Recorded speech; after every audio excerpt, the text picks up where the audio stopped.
What's up, beautiful people? It's Sindafam. Welcome to the channel. Today we have facts about slavery never told, never mentioned in school. Awesome. And this is by Sowell. Awesome. I'm excited to check this one out. Let's check it out.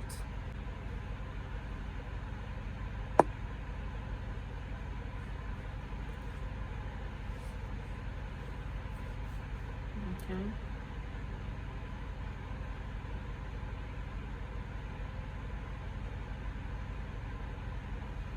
The instrumental use of the history of slavery today also underlies the claim that slavery grew out of racism. For most of its long history, which includes most of the history of the human race, slavery was largely not the enslavement of racially different people, for the simple reason that only in recent centuries has either the technology or the wealth existed to go to another continent to get slaves and transport them en masse across an ocean. People were enslaved because they were vulnerable, not because of how they looked. The peoples of the Balkans were enslaved by fellow Europeans, as well as by the peoples of the Middle East, for at least 6 centuries before the first African was brought to the Western Hemisphere. Before the modern era, by and large, Europeans enslaved other Europeans, Asians enslaved other Asians, Africans enslaved other Africans, and the indigenous peoples of the Western Hemisphere enslaved other indigenous peoples of the Western Hemisphere. Slavery was not based on race, much less on theories about race. Only relatively late in history did enslavement across racial lines occur on such a scale as to promote an ideology of racism that outlasted the institution of slavery itself. Wherever a separate people were enslaved, they were disdained or despised, whether they were different by country, religion, caste, race, or tribe.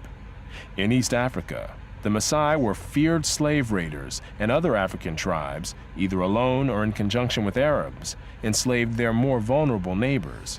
As late as 1891, it was reported that Manyuema slavers had demoralized surrounding tribes, destroying crops, and famine reigned everywhere. Even in the early 20th century, Abyssinians were still raiding other Africans and carrying off slaves. It was 1922 before the British had gained sufficient control in Tanganyika to stamp out slavery there. Arabs were the leading slave raiders in East Africa, ranging over an area larger than all of Europe. The total number of slaves exported from East Africa during the 19th century has been estimated to be at least 2 million. The form in which the story of slavery has reached most people today has been along the lines of the best-selling book and widely watched television miniseries Roots by Alex Haley. Challenged on the historical accuracy of Roots, Haley said, "I tried to give my people a myth to live by." This instrumental use of history, or purported history, is open to the same objections as other instrumental myth-making. Despite the impression created by Roots, during the era of the massive slave trade from West Africa, a white man was more likely to catch malaria in Africa than to catch slaves himself. The average life expectancy of a white man in the interior of sub-Saharan Africa at that time was less than 1 year. By and large, men from Europe or the Western Hemisphere came to the coasts of Africa, bought their slaves, and left as soon as possible. Even so, the death rates among the white crews of the ships carrying slaves to the Western Hemisphere were as high as the death rates among the slaves themselves. It was only much later, after quinine and other medical measures enabled Europeans to survive where there were tropical diseases, was it possible for them to invade Africa in force and establish empires there. But by then, the Atlantic slave trade had already been ended. During the era of that trade, Africa was largely ruled by Africans, who established the conditions under which slave sales took place. The crew of a slave ship was in no position to defy African rulers and their armies by going out across the land and capturing people willy-nilly. The stronger African peoples captured and enslaved the weaker peoples. The same pattern found over the centuries in Europe, Asia, the Western Hemisphere, and Polynesia. In Nyasaland, the Ngoni and Yao swaggered over and terrorized other tribes. In Uganda, the Baganda made life miserable for their neighbors. And the Nyoro and Hima of Anko enslaved Toro women and children. The Tutsi dominated the Hutu in Rwanda. The Maasai lorded it over the Kikuyu and Kamba, and the latter, in turn, held the Indorobo in a kind of serfdom. It was precisely the fact that Europeans, except for the Portuguese, seldom participated in the raids that captured and enslaved Africans that enabled most people in Europe and the Americas to remain oblivious to the traumatic experience that this was, with some Africans committing suicide to avoid capture and wives being whipped as they tried to cling to their husbands or children. Historian David Breon Davis pointed out that Europeans had little contact with the actual process of enslavement, and that as late as 1721, the Royal African Company asked its agents to investigate the modes of enslavement in the interior. Europeans typically saw only the end results, enslaved people being offered for sale on the coast. It was much the same story in the Ottoman Empire, where those who bought slaves had no idea what these slaves had been through before.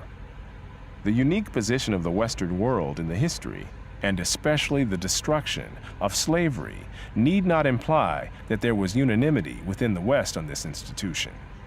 In addition to whites who defended the enslavement of Africans on racial grounds, or who opposed general emancipation on social grounds, there were many whites, and even blacks, who defended slavery as a matter of self-interest as slave owners. Although most black owners of slaves in the United States were only nominal owners of members of their own families, there were thousands of other blacks in the antebellum South who were commercial slave owners, just like their white counterparts. An estimated 1/3 of the free persons of color in New Orleans were slave owners, and thousands of these slave owners volunteered to fight for the Confederacy during the Civil War. Black slave owners were even more common in the Caribbean. In short, there were many defenders of slavery in the West, even in the 19th century. And outside the West, slavery was too widely accepted to require defense. No other nation ended slavery in the same way as the United States did, and few ended it after so short a struggle, as history is measured. How and why did slavery end in most of the world? There were two major processes. Over the centuries, as more and more territories around the world consolidated into nation-states with their own armies and navies, raiding those territories to capture and enslave the people who lived within them became more hazardous in itself, and also risked military retaliation against the countries from which the raiders came. Thus, more and more peoples became off-limits to slave raiders over time. Put differently, the areas which remained subject to slave raiding over the centuries were primarily those where the people lived in smaller or weaker societies. Such societies continued to exist where it was difficult, for geographic or other reasons, to consolidate large areas under one government. This was true of the Balkans, the backwaters of Asia, and much of sub-Saharan Africa. By the early modern era, sub-Saharan Africa, with its numerous and severe geographic handicaps, was one of the last remaining areas from which vast numbers of people could be enslaved. So now, if I can get this correctly, Africans enslaved Africans, blacks enslaved blacks, Europeans enslaved Europeans. So now I still would not understand why blacks are always making or claiming victim, like they were the only ones that were enslaved. It was a common thing. It was something that everybody was doing, like basically like people were doing, like they were trading each other, buying and selling of slaves. So when I hear people when they say because initially what we were taught in school was the slave masters, that's the whites or the Europeans, bought African slaves. But we were never told that Africans owned slaves. We were never told that Africans enslaved other Africans. Like, come on, blacks now checking from this, hearing from what Sir Thomas Sowell said, blacks owned slaves. So basically, everyone, it was a common business where everybody had owned slaves. regardless of your color, and regardless of your race, or regardless of what you look like, or regardless of what color is on your skin. Now I'm trying to understand the reason why blacks are always claiming victims, that they were the only ones who were slaved or who were enslaved, because it still does not make sense. And now I'm not even supporting or saying that slave trade or dehumanizing human was the right thing to do, but we should stop this victimized habit and attitude. Like, people should stop it. It don't make sense. But I'll just say, my love, that I'm getting to learn about the slave trade and slavery, what happened and things that occurred. At least with this, I have an insight and knowledge when engaged in conversations. I would also love to hear your thoughts in the comment down below regarding slave trade and slave masters, and other useful information you think might be really helpful, especially with this. And until next time, see you in the next video.